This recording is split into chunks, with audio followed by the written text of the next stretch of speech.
Tu as System.io, tu as envie de déléguer la création de ta page de vente, ta page de capture, ton tunnel de vente, tes emails, la newsletter, les automatisations et cetera et tu as pas envie de lui donner tout simplement le login, le mot de passe de ton compte et je comprends.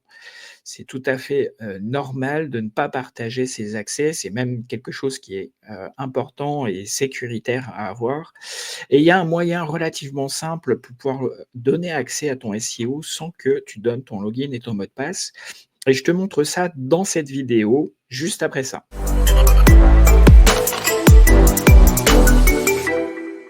Bonjour, je suis Nico. Avec Céline, nous croyons fermement que chaque expert mérite de partager son savoir sans obstacle technique. C'est pourquoi nous simplifions et accélérons la création et la vente de formations digitales en nous occupant de toutes les étapes techniques et de production. Ainsi, vous pouvez vous concentrer sur ce qui compte vraiment, votre expertise. Depuis 2018, nous avons aidé plus de 1000 personnes à transformer leurs idées en formations en ligne réussies et nous sommes là pour faire de même pour vous. Donc j'étais en train de te dire comment je vais te montrer dans ce tutoriel tout simplement comment, donner accès à ton SEO sans partager ton login, ton mot de passe, à la personne, tout simplement et on va regarder ensemble, ce que ça donne, concrètement pour le prestataire pour que tu puisses voir, oui, tu lui donnes des accès, mais tu lui donnes pas tous les accès. Donc le premier truc, tu arrives sur le tableau de bord, donc là je suis sur un tableau de bord relativement simple. Ici, on va aller tout simplement dans la partie paramétrage. Donc, c'est, tu en à côté de ta photo là, tu as paramètres tout simplement, tu vas cliquer dessus. Tu vas arriver, sur tout ce qui est nécessaire de configurer dans ton système IO et tout en bas, tu as, un menu qui s'appelle «Membres de l'espace de travail» et c'est ici que tu vas tout simplement donner accès, à ton prestataire en donnant, tout simplement, ici je vais mettre, comme d'habitude mon mail, perso pour pouvoir, faire les tests. Donc là du coup, je vais, m'inviter moi-même à gérer, System.io pour mon propre compte. Mais dans la réalité, c'est toi qui vas me donner accès. Si je fais la prestation pour toi, c'est à toi de faire l'opération pour me donner accès à moi et bien sûr, moi je te donnerai mon mail qui est nécessaire pour cette administration. Donc là, normalement, j'ai reçu un mail, on va aller regarder ça tout de suite. Donc j'ai reçu un mail en tant que prestataire, qui me dit que Céline et Nico ont donné accès à leur, système IO, donc il faut que j'active, cet accès-là. Tout simplement, je vais avoir un code, sans doute si j'ai pas moi-même de System.io, je vais avoir de nouveau le login, mot de passe à mettre en place et cetera, le double facteur, d'authentification à activer et cetera. Ça, il y a pas de problème. Le prestataire, s'il est habitué à utiliser System.io, il y a pas de difficulté, particulière. Donc moi, il n'y aura pas de difficulté pour récupérer. Donc ce qui va m'intéresser maintenant, c'est de te montrer, qu'est-ce que j'ai accès tout simplement, avec le rôle assistant. Parce que, l'objectif, c'est de t'assister dans ce que tu fais. Il existe un autre rôle qui est administrateur. La différence entre les 2, c'est juste que dans un cas, assistant n'a pas accès au contact. Il a juste accès, pour pouvoir faire les tunnels de vente et cetera et je te montre ça de suite. D'accord? Je vais aller sur le tableau de bord. Donc, là, je vois que j'ai, accès à plusieurs. Donc je me suis connecté sur mon propre System.io et là, j'ai un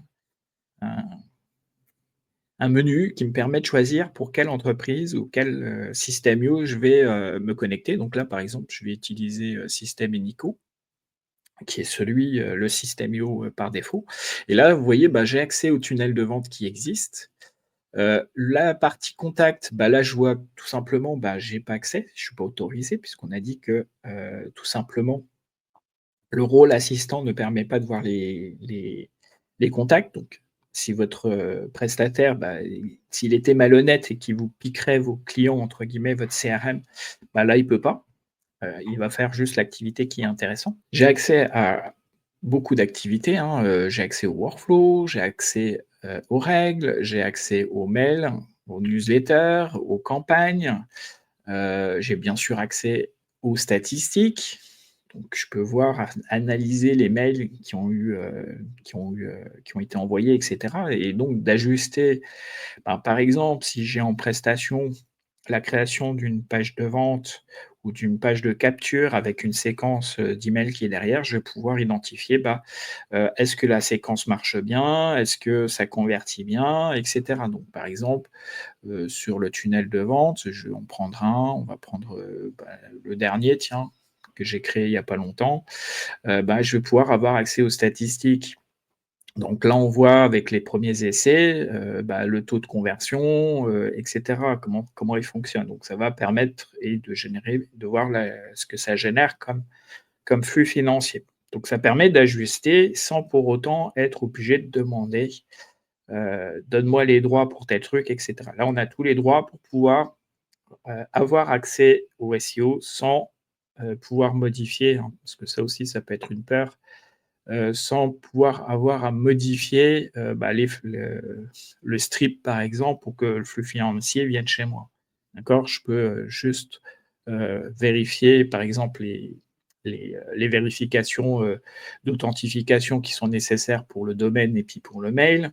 Ça, je peux le faire. Je peux, heu je peux configurer, la partie formation, tunnel de vente et cetera, mais je ne peux pas, modifier le flux financier, d'accord? Donc c'est vraiment important de se souvenir qu'en donnant les droits, on ne donne pas tous les droits qui pourraient avoir une influence ou un impact potentiel. Le vol existe, il faut pas se leurrer non plus, tout le monde n'est pas honnête. Heu, donc c'est normal que, bah, quand on délègue, on puisse avoir confiance dans notre prestataire, mais aussi la confiance n'empêche pas le contrôle et n'empêche pas de vérifier ce qu'il fait. Pour résumer dans cette vidéo, donc la partie délégation, donc on va, tout simplement, aller dans le menu qui est tout en bas, qui est membre de l'espace, ajouter un assistant, choisir bien sûr, par défaut il est assistant, hein, on a un petit message qui le rappelle. Une fois que ça c'est fait, une fois que ça c'est fait, tout simplement, bah, votre prestataire a accès, en partie, à votre système Yo. Voilà. Si cette vidéo vous a plu, n'oubliez pas de liker. Dites-moi en commentaire ce que vous allez mettre en pratique. Et si vous connaissez un prestataire de service, un coach ou un consultant qui pourrait bénéficier des conseils partagés, indiquez-lui cette vidéo. D'ici à notre prochaine vidéo, je souhaite que vous et votre business se portent bien. À bientôt. Ciao, bye bye.